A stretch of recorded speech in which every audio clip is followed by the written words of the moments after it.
Apakah lebih banyak artinya lebih baik? Apakah produktif artinya kita harus bekerja lebih banyak? Mungkin saja definisi kita soal produktivitas sudah salah kaprah. Kita menganggap kesibukan sebagai standar kalau kita produktif. Alhasil kita terjebak dalam begitu banyak pekerjaan dan meeting yang tiada henti. Tidak heran jika kemudian kita kewalahan dan burnout. Pada akhirnya, kita jadi memilih antara terjebak dalam hustle culture atau tidak punya ambisi sukses sama sekali. Jalani hidup apa adanya aja lah. Apakah pilihan kita hanya ini? Sebelum adanya teknologi email yang menumpuk dan jadwal meeting yang padat, orang berpengaruh dan kreatif dalam sejarah telah menguasai seni bekerja secara efektif. Mereka mampu menghasilkan hal besar, tapi di sisi lain masih punya kendali atas waktu hidup mereka. Mungkin saja untuk mencapai hal besar, kita tidak perlu bekerja lebih lama, tapi bekerja dengan cerdas. Halo semuanya, nama saya Michael. Selamat datang di channel saya, Sikutu Buku. Kali ini saya akan bahas buku Slow Productivity karya Cal Newport. Buku ini membahas bagaimana cara menjadi produktif tanpa harus burnout. Penulis memperkenalkan filosofi terbaru dinamakan Slow Productivity. Sederhananya, kita perlu bekerja lebih sedikit, bekerja dengan ritme kerja yang alamiah, dan fokus pada kualitas bukan kuantitas. Ketiga hal ini perlu dijalankan semua.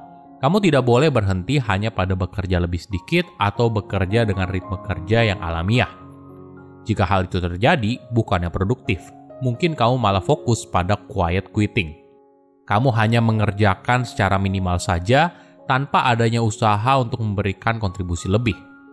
Jadi kamu perlu fokus pada kualitas, karena di sana kamu masih bisa memenuhi kebutuhan manusia untuk menciptakan sesuatu. Jika kita lihat knowledge workers di masa lalu, seperti filsuf, ilmuwan, seniman, dan sebagainya, mereka cenderung punya kebebasan dan autonomi dari kondisi kita saat ini. Penulis mencontohkan Isaac Newton yang berhasil menciptakan berbagai teori hebat. Tapi hal ini tidak terjadi secara langsung. Isaac menulisnya selama berpuluh-puluh tahun. Dia akan mengerjakan hal lain lalu kembali lagi. Mereka tidak terjebak dalam hustle culture, di mana mereka bekerja 10 jam setiap hari secara terus-menerus. Pekerjaan yang mereka lakukan terasa lebih alamiah.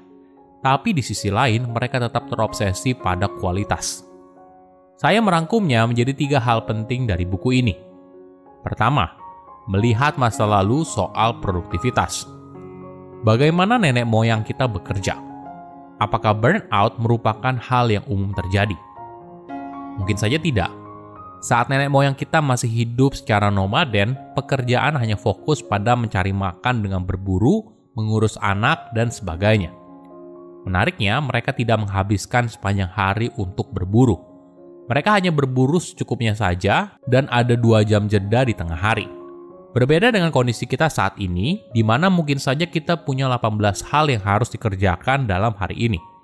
Kita tidak lagi bekerja dengan ritme yang alamiah, tapi kita berusaha memaksakan semuanya untuk masuk ke dalam jadwal yang kita punya agar kita tetap produktif. Kondisi ini tentu saja tidak ideal.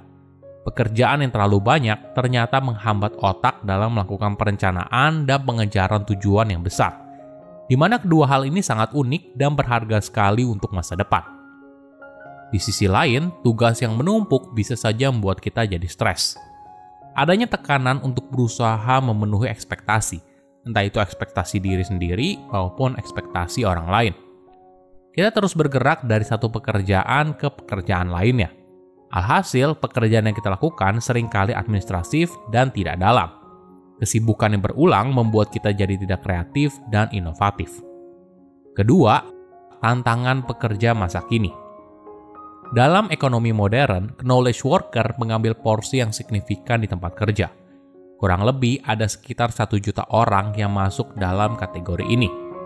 Mereka adalah pekerja yang menggunakan pengetahuan teoritis dan analitis yang didapat melalui pelatihan formal untuk menciptakan produk atau layanan. Tantangan terbesarnya adalah tingginya kasus burnout. Mereka melaporkan kalau mereka sering atau hampir selalu mengalami burnout. Artinya, ada yang perlu diperbaiki pada batas antara kerja dan kehidupan pribadi. Ditambah lagi, pekerja modern pasti tidak asing dengan kata koordinasi. Banyak pekerjaan besar tidak bisa dikerjakan sendirian. Kamu perlu bantuan orang lain untuk mengerjakan bagian tertentu, sehingga kamu baru bisa mengerjakan bagianmu.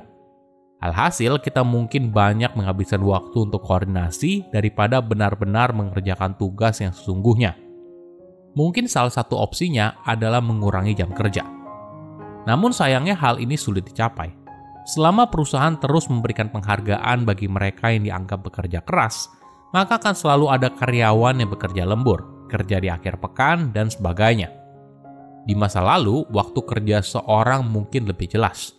Ada jam masuk, istirahat, lalu ada jam pulang. Namun di era sekarang, banyak juga perusahaan yang memberikan otonomi.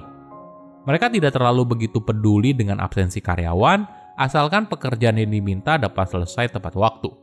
Masalahnya, volume pekerjaan yang diberikan dalam satu waktu seringkali tidak masuk akal. Volume di sini maksudnya total kewajiban yang perlu kamu kerjakan, mulai dari menjawab pertanyaan yang sepele hingga mengerjakan sebuah proyek yang besar. Ketika volume pekerjaan melewati batas tertentu, maka yang terjadi adalah burnout. Ketiga, solusi produktif yang lebih baik. Bagaimana cara kita untuk mencegah burnout? Pertama, bekerja lebih sedikit. Terlalu sibuk itu bukan tujuan utama. Yang jauh lebih penting adalah kita memberikan hasil yang berarti.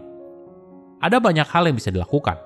Mungkin bisa dimulai dengan menganalisa bagaimana sebuah tugas dibagikan kepada para anggota tim. Pentingnya transparansi siapa mengerjakan apa, dan menciptakan sistem untuk mengatur pembagian kerja. Cara ini merupakan sistem kontrol agar seorang pemimpin bisa tahu apa yang dikerjakan oleh anggota timnya dan bisa melakukan intervensi apabila muncul tanda-tanda pekerjaan yang overload. Kedua, bekerja dengan ritme yang lebih natural.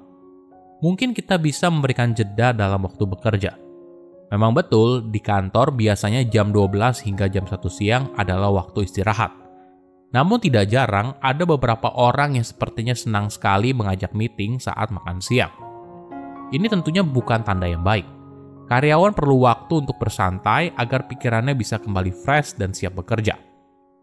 Selain itu, pengukuran kinerja juga jangan terlalu fokus pada tujuan jangka pendek. Alasannya agar tercipta keseimbangan dan sistem kerja yang lebih berkesinambungan. Ketiga, pentingnya fokus pada kualitas daripada kuantitas. Banyak tidak selalu baik.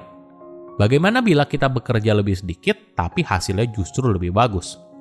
Saya sadar hal ini memang tidak mudah diterapkan. Misalnya kita menjual barang yang murah.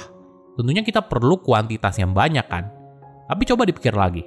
Apabila kita mengorbankan kualitas hanya untuk mengejar kuantitas, apakah pendekatan ini bisa berjalan dalam waktu yang lama? Silahkan komen di kolom komentar pelajaran apa yang kalian dapat ketika baca buku ini. Selain itu, komen juga mau buku apa lagi yang saya review di video berikutnya. Saya undur diri, jangan lupa subscribe channel YouTube Sikutu Buku. Bye-bye.